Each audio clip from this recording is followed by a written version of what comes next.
Bonjour à tous et bienvenue sur Monaco Info. Voici sans plus tarder les titres qui seront développés dans cette édition.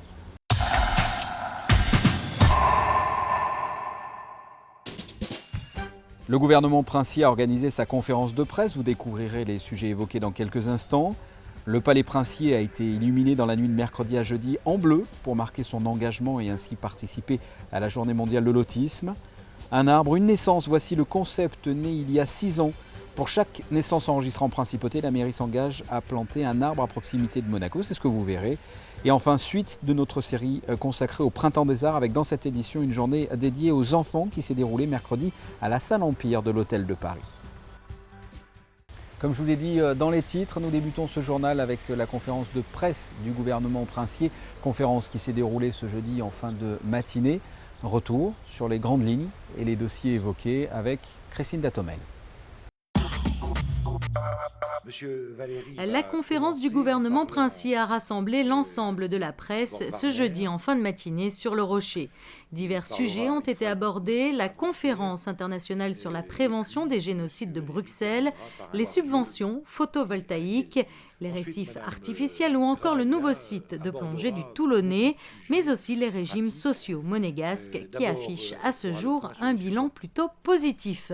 Cependant, au cœur des débats, les plans sociaux. La principauté, bien que préservée dans le contexte actuel, n'échappe pas totalement aux évolutions du tissu économique et doit faire face à des restructurations d'entreprises.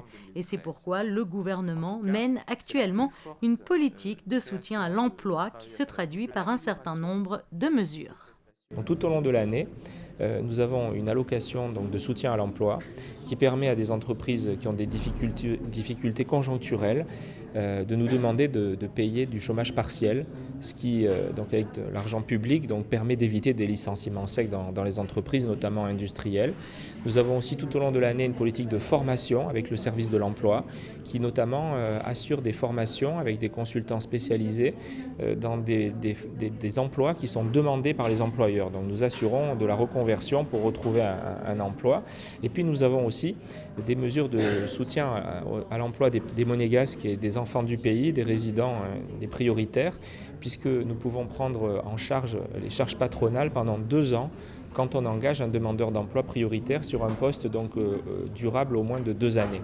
Au cœur de l'actualité en ce moment, la situation de l'équipementier automobile Borg-Warner et celle de l'hôtel Columbus. Je voudrais donner les bons résultats des négociations du plan Borg-Warner, puisque j'ai reçu à 3 reprises les dirigeants de ce groupe, j'ai reçu les délégués du personnel, et je crois que le gouvernement a pesé de tout son poids pour que les résultats soient à la hauteur des attentes des salariés. Donc aujourd'hui, on peut dire que notamment l'indemnité de licenciement sera près de 10 fois supérieure à ce que la loi impose, avec 1,8 mois de salaire par année d'ancienneté. Ça fait pour 20 années d'ancienneté un salaire de 2 000 € mensuels, ça fait une indemnité de départ de 72 000 €. Et puis surtout des mesures d'aide à la reconversion pour retrouver un travail en principauté, ce que nous demandent les salariés.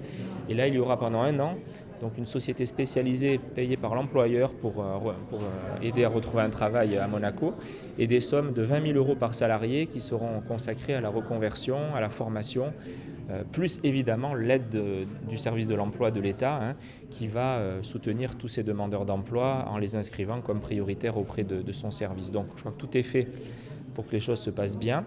C'est plus compliqué, il faut bien le dire, à l'hôtel Columbus, parce que nous avons là une situation qui s'est dégradée depuis de nombreuses années, avec de très fortes tensions entre la direction, les actionnaires d'un côté et les représentants du personnel de l'autre. Et donc notre but va essayer de proposer des solutions, je dirais, pour sortir par le haut, pour que ce dossier se termine de la meilleure façon, à la fois pour l'hôtel, ses dirigeants, pour les salariés et pour l'image de la principauté. Autre thème abordé par les membres du gouvernement, la mobilité. Afin d'actualiser ces données de 2008, la direction de la prospective, de l'urbanisme et de la mobilité a mis en place un dispositif afin de recueillir les informations utiles à la compréhension des modes de déplacement des usagers.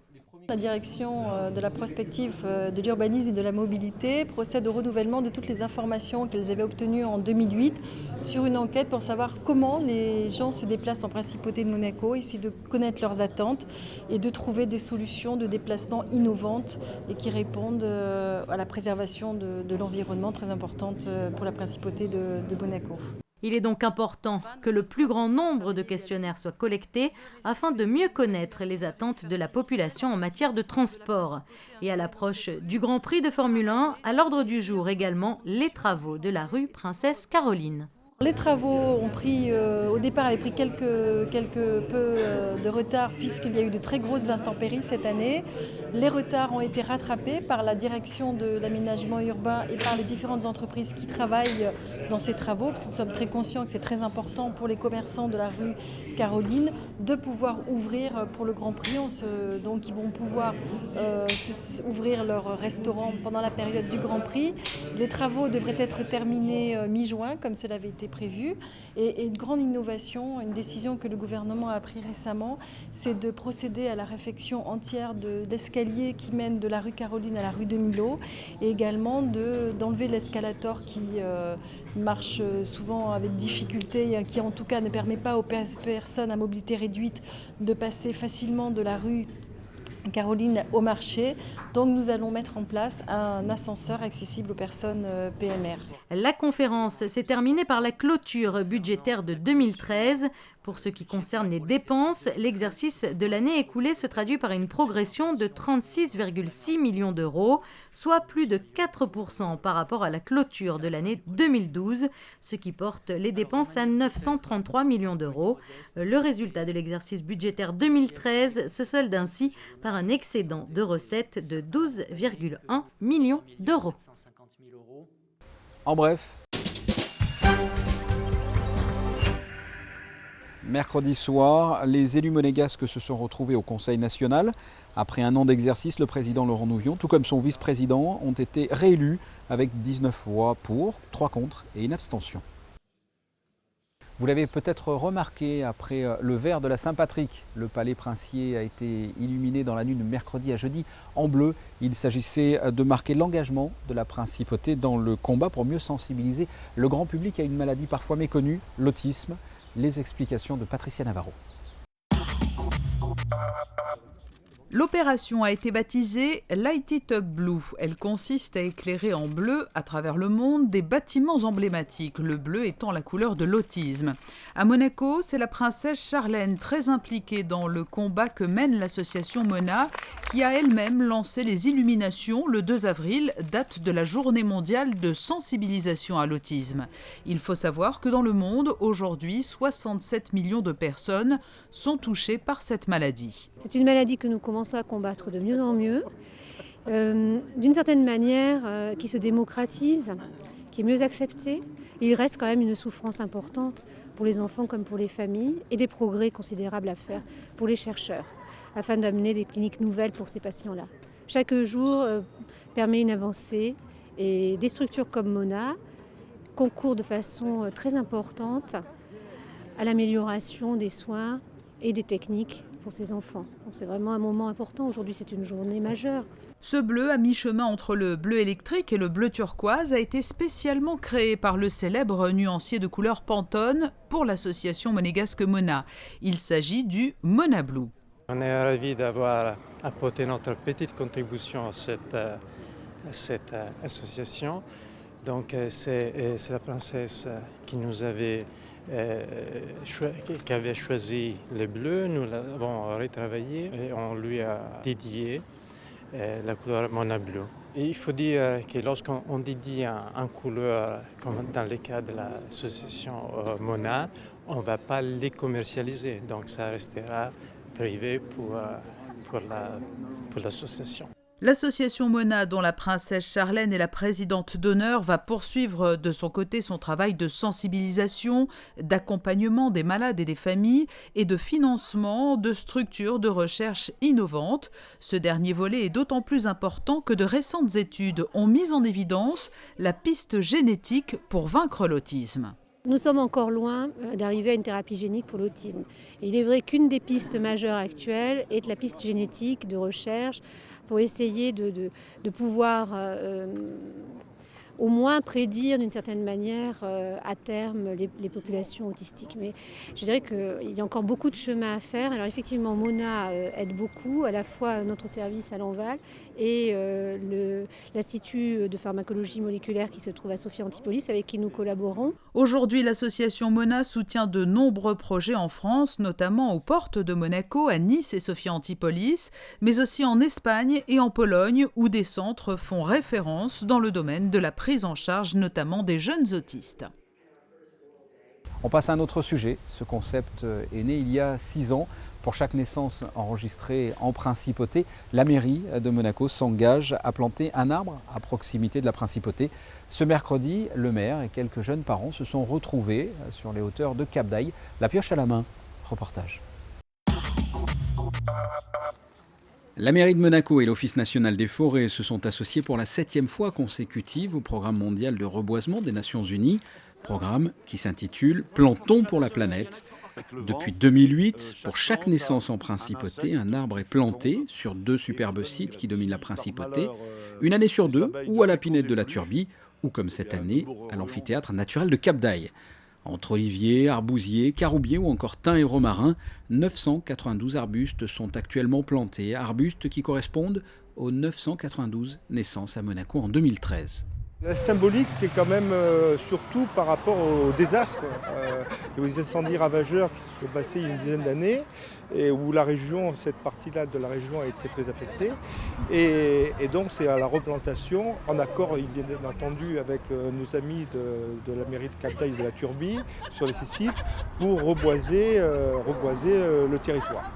Certains bébés ont fait le déplacement pour cette plantation, comme la petite Emma venue avec son arbre généalogique portatif. Au total, 4 générations présentes sur ce site, de la maman à la grand-mère en passant par l'arrière-grand-mère. Emma, mais également une dizaine de bébés étaient présents ce mercredi matin. Les parents se sont transformés pour l'occasion et surtout, avec émotion, en jardiniers. Regarde maman. Un arbre pour un enfant qui est né, je sais bien, c'est la continuité, ça fait une 2e naissance. C'était un rendez-vous qu'on ne souhaitait pas manquer avec mon époux. Et j'attendais d'ailleurs avec impatience de connaître la date pour pouvoir venir vraiment participer à cette manifestation. C'est symbolique, c'est pour ma fille. C'est symbolique et puis ça la suit toute la vie. Disons que si on lui explique tout ça, on lui dit on a planté un arbre à tel âge, il faut de temps en temps monter l'arroser. Disons que ça fait partie de la vie, ça fait partie de l'ensemble de la vie.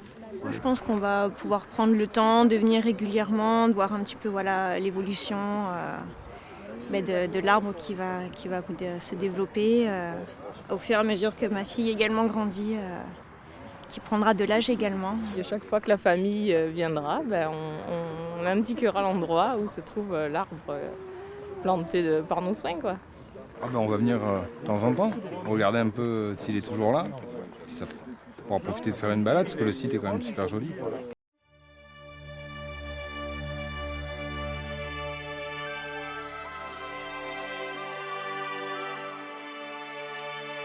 Il ou elle s'appelle Camille, Kelly, Noah, Emma, Auréa ou encore Marvin. Depuis 2008, dans le cadre de ce programme mondial de reboisement, la principauté a planté près de 7000 arbres.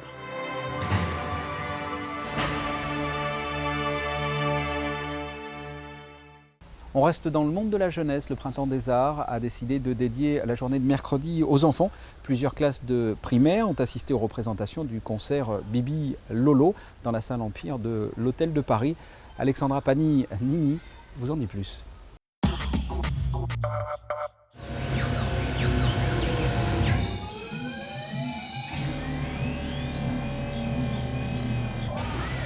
Est-ce du bruit ou de la musique ?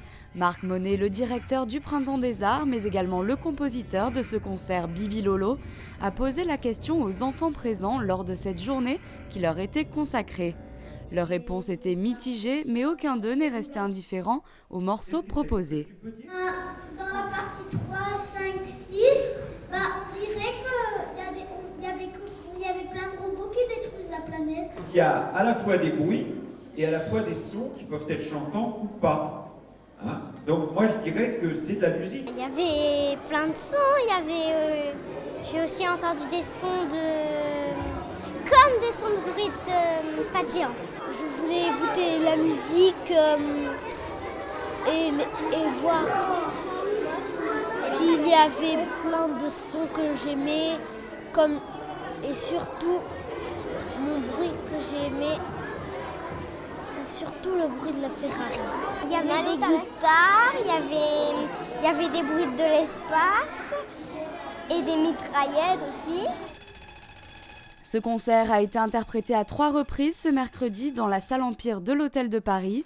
Ce grand capharnaüm mélodique permettait aux adultes de se replonger dans leurs souvenirs d'enfance et laisser libre cours à l'imagination des plus jeunes. Tout public, que ce soit à 3 ans ou à 97 ans, écoute, va recevoir des sons, des impressions musicales qui seront évidemment analysées de façon différente selon son origine, selon sa capacité à écouter tout simplement. Alors les jeunes enfants, moi ça m'intéresse beaucoup parce que ils n'ont pas forcément, ils ont des a priori déjà, hein, ils ont déjà des a priori, mais ils sont prêts à recevoir des choses qu'ils ne connaissent pas. La pièce est composée de plus de 400 sons différents. Il aura fallu un grand travail d'adaptation de la part des 3 interprètes pour se familiariser avec ces pianos spécialement conçus pour le concert. On était en face d'un nouvel instrument quand même. C'est-à-dire que même si c'est les mêmes touches que d'habitude, c'est un clavier de piano traditionnel, toutes les réactions des sons sont très différentes. C'est des sons très riches. Donc techniquement, la mécanique répond de manière très spéciale. C'est très intéressant. On avait énormément de sons à découvrir. On était un peu, nous aussi, comme des enfants, devant un nouveau jouet.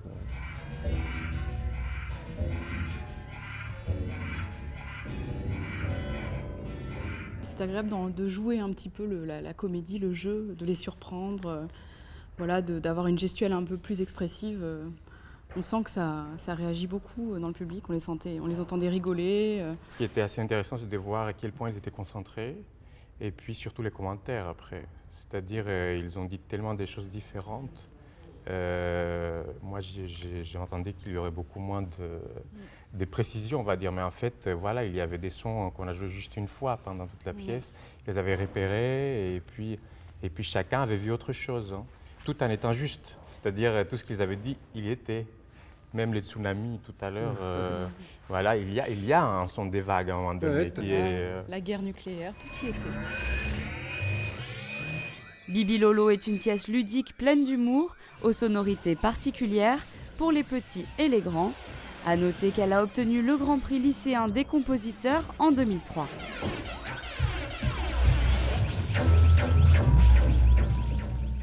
Et retrouvez prochainement sur notre antenne la suite de la programmation de cette 30e édition du Printemps des Arts, avec notamment la grande journée spéciale anniversaire ce dimanche. Le reste de l'actualité en bref. La traditionnelle kermesse de l'œuvre de Sœur Marie se déroulera cette année ce vendredi à partir de 11h et ce samedi de 10h à 18h sous le chapiteau de Fontvieille. De nombreux stands vous attendent et vous permettront de réaliser de bonnes affaires et surtout pour la bonne cause. Je vous rappelle que l'œuvre de Sœur Marie est une association qui s'occupe des personnes âgées de Monaco et des communes limitrophes. Quel temps va-t-il faire cette fin de semaine? Voici la météo. À commencer par vendredi, des nuages d'averses, mais également quelques éclaircies au fil de la journée. Les bourrasques de vent vont s'atténuer, compter de 10 à 30 km/h. Les températures varieront entre 13 et 15 degrés. Samedi, il ne devrait pas pleuvoir, un temps plutôt entre nuages et soleil. Il fera de 12 à 16 degrés. Dimanche, un temps sec, ensoleillé, calme. Les températures sont agréables, de 13 à 18 degrés. Et enfin lundi, même chose, une belle journée sans nuages, comptez de 14 à 20 degrés au meilleur moment de la journée. Ce journal est terminé. Merci de l'avoir suivi. À très bientôt. Au revoir.